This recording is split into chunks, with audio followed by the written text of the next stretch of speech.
Live from Lagos, Nigeria's commercial capital, this is Galaxy TV News. Let's get things started.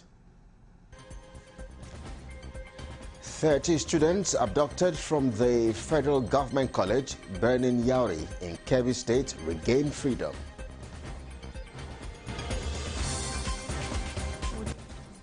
Plus, leader of the proscribed indigenous people of Biafra, Nnamdi Kanu, pleads not guilty to 7 amended charges preferred against him by the federal government.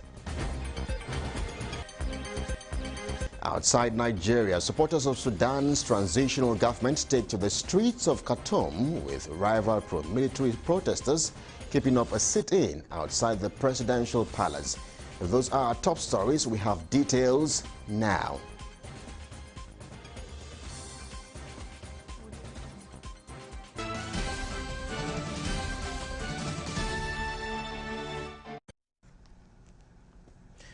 And now, wherever you're watching from around the world, we are live from our headquarters here in Lagos. I am Kelly Egiga. On our first story, President Muhammadu Buhari on Thursday presided over a security meeting with the nation's service chiefs and heads of intelligence agencies. The meeting, which was also attended by the Vice President, Professor Yemi Oshibajo, held at the State House, Abuja. Chief of Defense Staff General Lucky Rabo led the Chief of Army Staff, Lieutenant General Farouk Yahya, Chief of Naval Staff, Vice Admiral Awal Gambo, and other security chiefs to the meeting. Although the Inspector General of Police, Usman Akali Baba, was absent at the meeting, he was represented by a Deputy IGP, Sanusi Lemu. Now, some members of the President's cabinet present also included the Secretary to the Government of the Federation, Boss Mustafa, Minister of Defense, Major General Bashiru Magashi, retired, and Attorney General of the Federation and Minister of Justice, Abubakar Malami, amongst others. In particular, we talked about the Anambra governorship elections, which is coming up on the 6th of November this year. And we want to assure the people of Anambra State and indeed all Nigerians that the government is committed to conducting those elections, and it has to be free and fair. We are going to put every machinery in place to ensure that people are well secured. The National Security Council focused its attention on several issues, primarily the elections in Anambra State, which will be held on the 6th of November. And Council is desirous of seeing hitch-free election being conducted by next month. Now, the problem here is that in as much as the government wants to conduct peaceful elections, there are non-state actors who have been heating up the polity, who have made all kinds of attempts to stymie orderly elections for next month.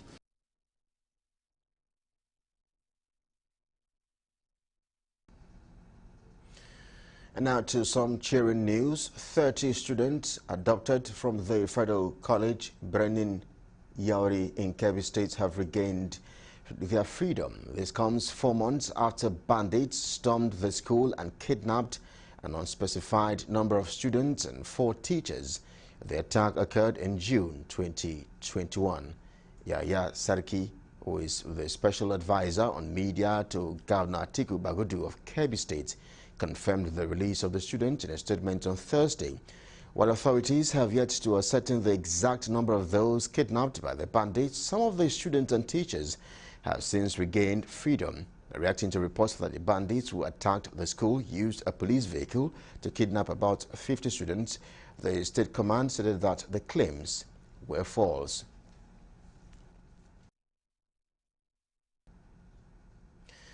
And still tracking security stories, the Abuja-Kaduna train track has been bombed by suspected bandits. The train track was bombed at about 40 kilometers to Kaduna, which left passengers in a state of panic for over 6 hours after taking off from Idu Terminal in Abuja around 6 p.m. Wednesday. Galaxy's Bosan Yakusak gathered that the train, which was supposed to have arrived at about 9 p.m. Wednesday, arrived around 4 a.m. on Thursday. Some passengers who were in the train said it developed fault around 8 p.m. after a loud sound which forced the train to stop. There was chaos when security men in the VIP coach shouted for passengers to take cover after the loud sound. The lights and air conditioning systems immediately went off, leaving passengers in the heat and darkness.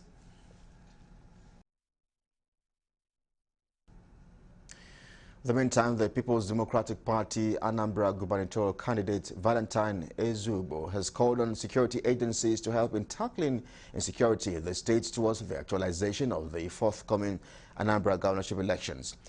Ezugbo, while addressing journalists in Abuja Thursday, lamented the spate of killings in the state, calling on the state governor, Willie Obiano, to protect the lives and properties of residents of the state. He stressed that all the perpetrators and sponsors of the chaos happening in the state must be apprehended and made to face the law.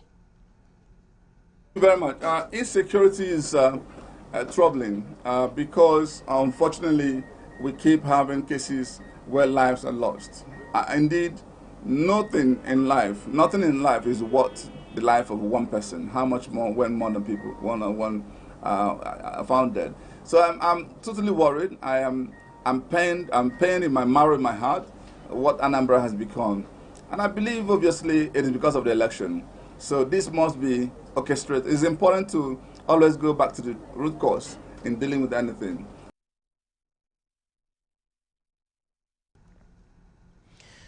Now, party politics. The People's Democratic Party Governors Forum says all is set for the party's 2021 National Convention slated for October 2021. Chairman of the forum and Governor of Sokoto State, Aminu Tambuwal, made the disclosure while addressing journalists at the end of the PDP Governors Forum's meeting held in Abuja. Tambuwal said the chairman of the convention organizing committee, Governor Ahmadu Fintiri of Adamawa State, updated the forum on the development of the ongoing preparation towards the convention. From the chairman of the convention planning organizing committee, Governor of Adamawa State, Governor Ahmadu Fintiri, that were on course, and by the grace of God, they have almost concluded every arrangement, every plan. Were very successful, and this free convention of the PDP coming on the 30th and the 1st. Earlier, the screening committee for the forthcoming convention assured that the committee will follow the guidelines and constitution of the party and Nigeria. I just say that Nigerians have been waiting for a moment like this, where committed Democrats with proven records of service to the party and country will emerge and be elected to usher in a new lease of life in our party politics. Nigerians have been yearning for the kind of political leadership and governance that our party has over time provided for the country.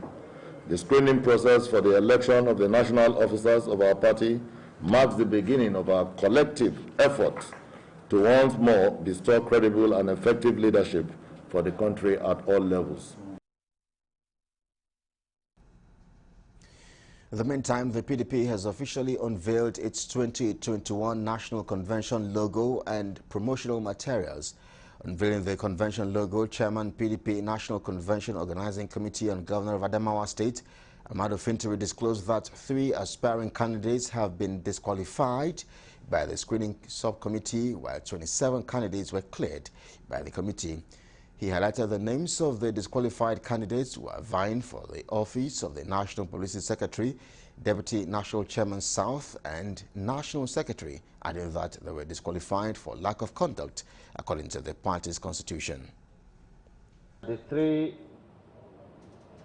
that could not make the standard of the screening committee, Dr. Olisefo Eddie Eniola, who initially has put his interest to contest for office of the National Publicity Secretary. And the other person is Professor Adewale Abiodun Oladipo, and also Chief Barrister Oke Mo Aro.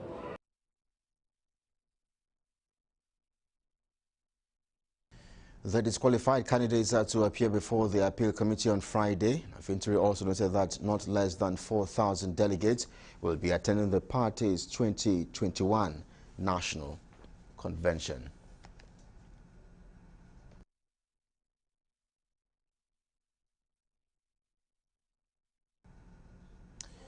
You're watching the news on Galaxy TV. Leader of the proscribed indigenous people of Biafra, IPOB, Nnamdi Kanu, pleads not guilty to 7 amended charges preferred against him by the federal government. That story is just ahead. Please stay with us.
You're welcome back. This is Galaxy TV News. Now, for more updates and latest news, visit our website at www.galaxytvonline.com or subscribe to our YouTube channel at youtube.com/Galaxy TV Nigeria. You can follow or interact with us on our Facebook page at facebook.com/Galaxy TV. Don't forget to follow and tag us on our Instagram page at Galaxy TV. If you have breaking news around you, you can avail our eyewitness feature via WhatsApp. Simply share a story by sending short clips or videos of the news on 0818 666 669. Our social media platforms are user-friendly and can always accommodate your life update and comment. And now let's shift our focus to court matters, as the embattled leader of the proscribed indigenous people of Biafra, IPOB, Nnamdi Kanu, has pleaded not guilty to the 7 amended charges preferred against him by the federal government. Galaxy's Godfrey Shemogi reports that the case resumed Thursday amidst tight security at the court premises, with the media barred access to the courtroom. The report. The security build-up at the Federal High Court premises began since Wednesday evening. It became full-blown by this Thursday, the day of trial. The court was cordoned from the media, and even lawyers could not access the premises, giving the semblance of a secret trial. Unlike the last date of hearing in July, Nnamdi Kanu was brought to court by the DSS. November 10th is now the new date for resumption of hearing on the matter. On the said date, 2 matters will be for consideration. One, which is on the competency of the suit against Nnamdi Kanu, and the second is on the jurisdiction of the court to hear the matter altogether. Ifeanyi Ejiofor is a counsel to the defendant. You understand the manner in which he was kidnapped in Kenya, abducted, and consequently extraordinary rendition to Nigeria.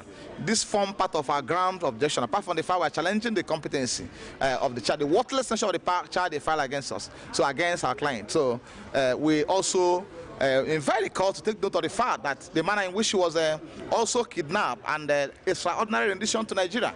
So the system cannot also benefit from their own wrong. An application by Kanu's counsel to have him moved from the DSS custody to the correctional facility was declined by the court. Also have an application. Okay, actually we applied for him to be transferred to Nigeria Correctional Center, Kuje, but the court said for security reasons they want him to still be at the DSS detention facility for now. So that's what it said. For its own security, that's what it said. So, and we adjourned the matter to 10th of November for hearing of application. PLO, we call it preliminary objection. This is a preliminary objection we had on the 10th. So it's not coming up for any form of trial because that application will first of all be heard and ruled upon before taking further steps. Meanwhile, there is expression of massive discontent following the decision of the court to restrict access to the trial. Our legal team could not even attend. We were kept outside. And as far as we are concerned, this is a secret trial. It's a deliberate ploy to stop us from taking part in this trial. And we, in Ohaneze, we condemn it totally. This is a constitutional democracy and the judiciary must be independent. We say without any fear of contradiction that the DSS has usurped the judiciary. But it's fine. I think government is trying to create something out of this. I mean, we are secured in our country, and we shouldn't be doing things as if we're in a war-torn country. I came here because I have a case. Even if I don't have a case as a senator of the Federal Republic of this country, I deserve to have access to the court.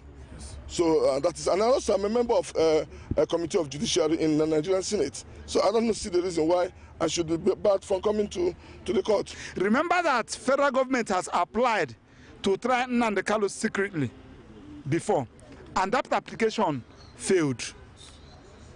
Now they are now decided to come through another way, and I want you to be on record. Whose decision it was to bar access to the courtroom remains unknown.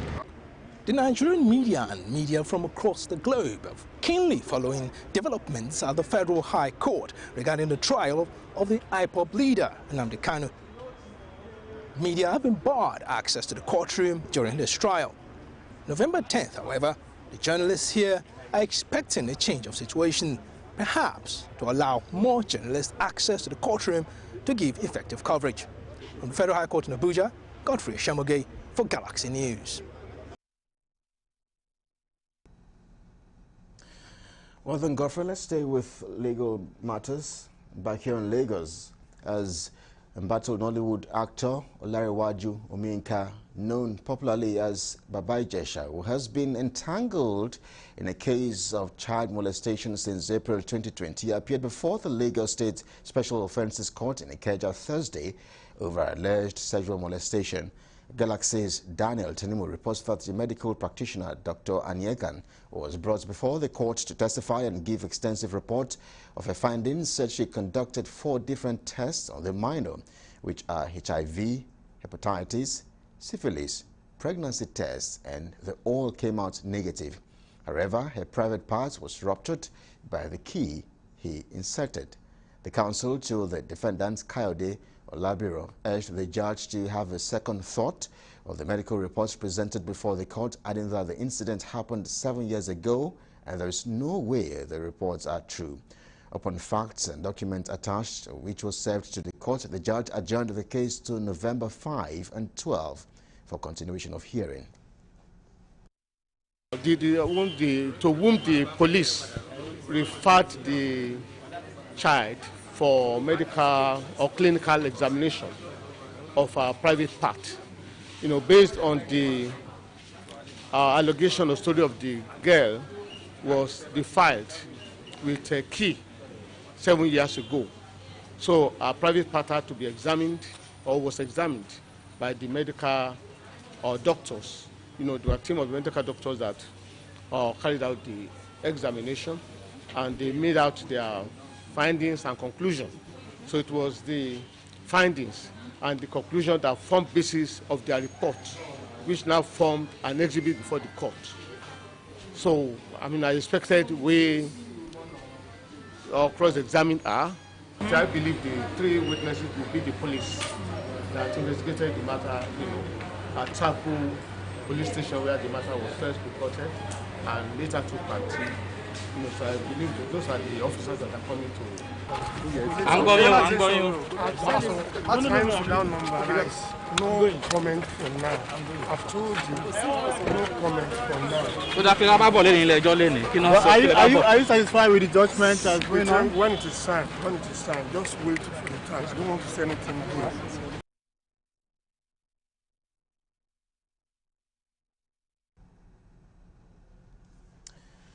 And away from court matters. Now, some Lagos-based legal practitioners have described the treatment of EndSARS protesters at the Lekki toll gate on Wednesday as a gross violation of their rights. Galaxy's Valerie Choma tells us more in this report. On the 20th of October 2021, Nigerians gathered at the Lekki toll gate to protest. However, what should have been an expression of their constitutional rights turned into something else. They were brutalized and roughly manhandled by members of the Nigerian police force. They were also